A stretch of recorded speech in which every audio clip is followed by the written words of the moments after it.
एसेकिएल 5 अध्याय। जेरुसालेमर दुर्गति तथा निर्वासन संबंधी प्रवचन। हे मनुष्यपुत्र, तुमे गोटे तीक्ष्ण खड्ग निय व ताहाको नापितर क्षुर सदृश उपयोग करी तुम मस्तक तथा दाढ़ी क्षौर हुओ। तत्परे सेही केशरू तराजुरे वजन करी विभक्त कर। नगरीर अवरोध दिन सकल समाप्त हेला परे तुमे ताहार एक तृतीयांश को नगरीर मध्य भागरे रखी अग्नि रे दग्ध करिब।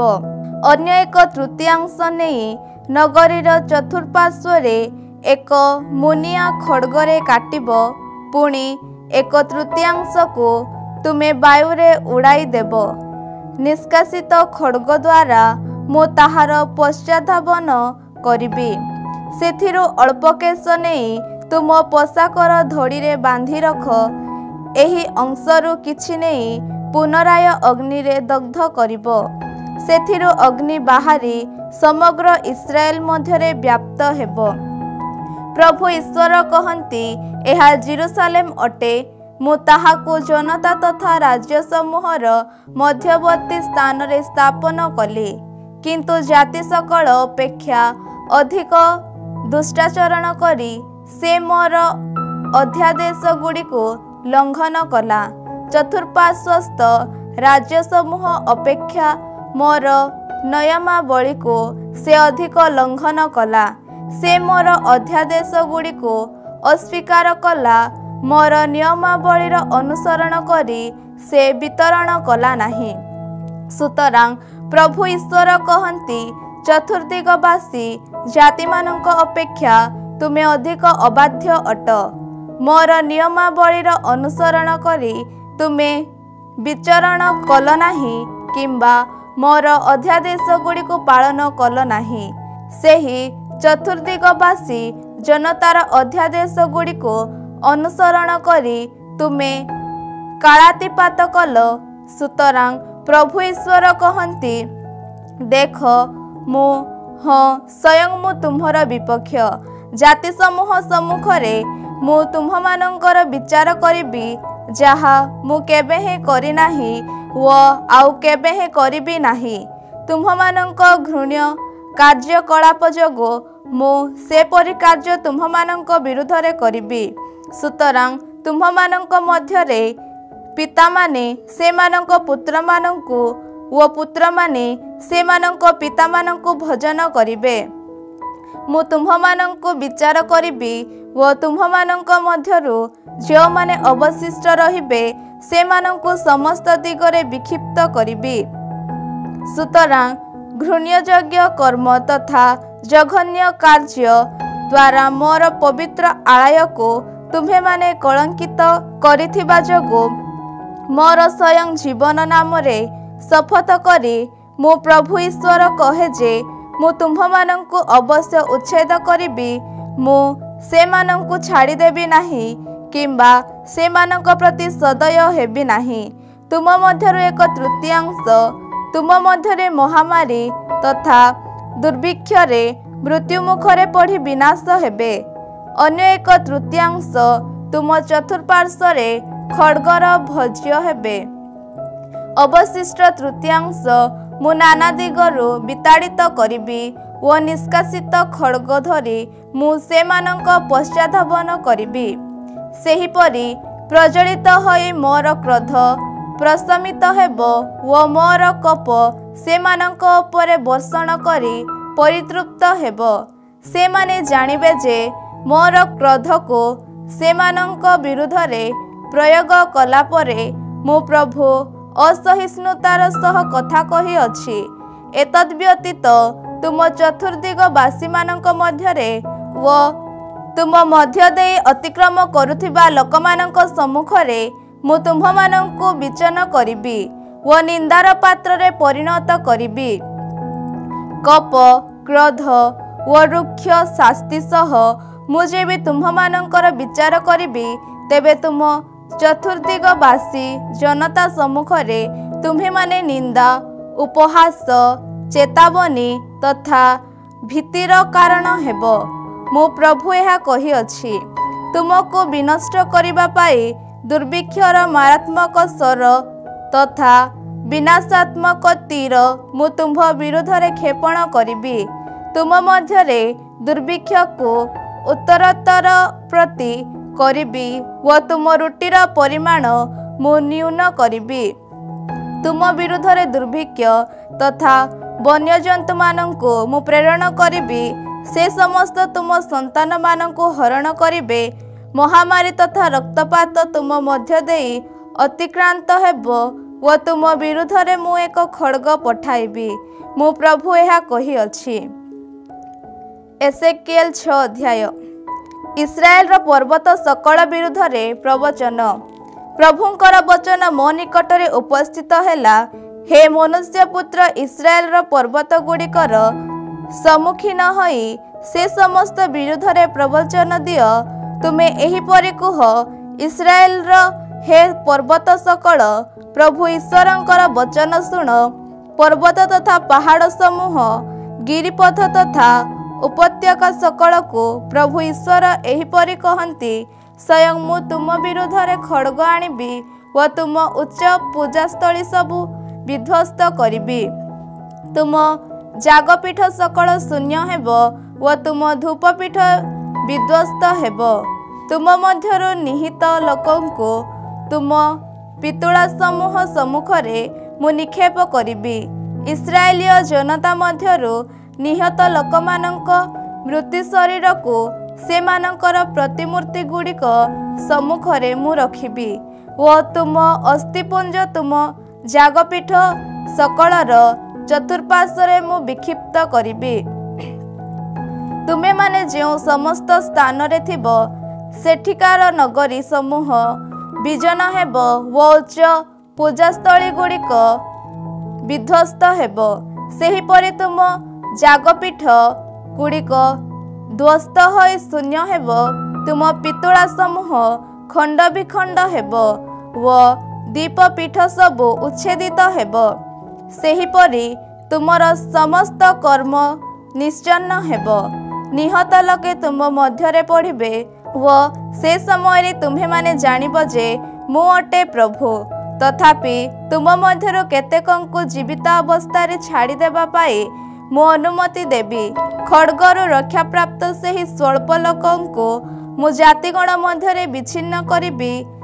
ମୋ ସମୀପରୁ ଓହରି ଯାଇଥିବା ଲୋକଙ୍କ ଅବିଶ୍ୱସ୍ତତା ହୃଦୟକୁ ମୁଁ ଯେବେ ବିଧ୍ୱସ୍ତ କରିବି ଓ ବିଭ୍ରାନ୍ତ ହୋଇ ସେମାନଙ୍କ ପିତୁଳାଗୁଡ଼ିକର ପଶ୍ଚାତଗମନ କରିବା ଚକ୍ଷୁକୁ ମୁଁ ଅନ୍ଧ କରିଦେବି, ତେବେ ରକ୍ଷାପ୍ରାପ୍ତ ହୋଇ ବନ୍ଦୀ ରୂପେ ଜାତିଗଣ ମଧ୍ୟକୁ ଆନିତ ଲୋକେ ମୋତେ ସ୍ମରଣ କରିବେ।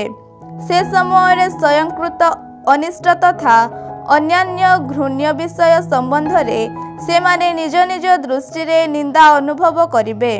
ସେ ସମୟରେ ସେମାନେ ଜାଣିବେ ଯେ ମୁଁ ଅଟେ ପ୍ରଭୁ। ସେମାନଙ୍କ ବିରୁଦ୍ଧରେ ଏହିପରି ଅନିଷ୍ଟ ଘଟାଇବି ବୋଲି ମୁଁ ବୃଥାରେ କହି ନାହିଁ। ପ୍ରଭୁ ଈଶ୍ୱର କହନ୍ତି, କରତାଳି ଦେଇ ଓ ପଦାଘାତ କରି କୁହ, ଏ ସମସ୍ତ ଘୃଣ୍ୟ ଦୁଷ୍କର୍ମ ଯୋଗୁଁ ଇସ୍ରାଏଲ ବଂଶକୁ ଧିକ୍। କାରଣ ସେମାନେ ଖଡ଼୍ଗ, ଦୁର୍ଭିକ୍ଷ ତଥା ମହାମାରୀରେ ନିପତିତ ହେବେ। ଯିଏ ଦୂରବର୍ତ୍ତୀ ସେ ମହାମାରୀ ଦ୍ୱାରା ମୃତ୍ୟୁମୁଖରେ ପଡ଼ିବ ଓ ଯିଏ ନିକଟବର୍ତ୍ତୀ ସେ ଖଡ଼୍ଗ ଦ୍ୱାରା ନିପତିତ ହେବ। ରକ୍ଷାପ୍ରାପ୍ତ ହୋଇ ଅବଶିଷ୍ଟ ଥିବା ବ୍ୟକ୍ତି ଦୁର୍ଭିକ୍ଷରେ ମୃତ୍ୟୁବରଣ କରିବ। ଏହିପରି ମୋର କ୍ରୋଧ ମୁଁ ସେମାନଙ୍କ ଉପରେ ପ୍ରୟୋଗ କରିବି। ସମସ୍ତ ଉଚ୍ଚ ପାହାଡ଼ ତଥା ପର୍ବତ ଶୃଙ୍ଗ ଗୁଡ଼ିକ ଉପରେ, ସମସ୍ତ ସବୁଜ ବୃକ୍ଷ ତଥା ପତ୍ରମୟ ଓକ୍ ବୃକ୍ଷ ମୂଳରେ, ଯେଉଁଠାରେ ସେମାନଙ୍କ ପିତୁଳା ସମୂହ ଉଦ୍ଦେଶ୍ୟରେ ପ୍ରୀତିଦାୟକ ସୁଗନ୍ଧ ଦ୍ରବ୍ୟଗୁଡ଼ିକୁ ସେମାନେ ଅର୍ଚ୍ଚନା କଲେ, ସେ ସମସ୍ତ ସ୍ଥାନରେ ଓ ଯାଗପୀଠ ସମୂହରେ ଚତୁଃପାର୍ଶ୍ୱରେ ସେମାନଙ୍କ ନିହତ ଲୋକଙ୍କର ମୃତ୍ୟୁ ଶରୀର ବିକ୍ଷିପ୍ତ ହୋଇ ପଡ଼ିଥିବା ବେଳେ ସେମାନେ ଜାଣିବେ ଯେ ମୁଁ ଅଟେ ପ୍ରଭୁ। ସେମାନଙ୍କ ବିରୁଦ୍ଧରେ ମୋର ହସ୍ତ ମୁଁ ବିସ୍ତାର କରିବି। ମରୁପ୍ରାନ୍ତର ଠାରୁ ରିବ୍ଲା ପର୍ଯ୍ୟନ୍ତ ସେମାନଙ୍କ ଦ୍ୱାରା अध्युषित समस्त स्थान को मु विचन तथा शून्य करी। से समय से माने जानिबे जे मु अटे प्रभु। एसेकिएल 7 अध्याय। परिणाम आसन।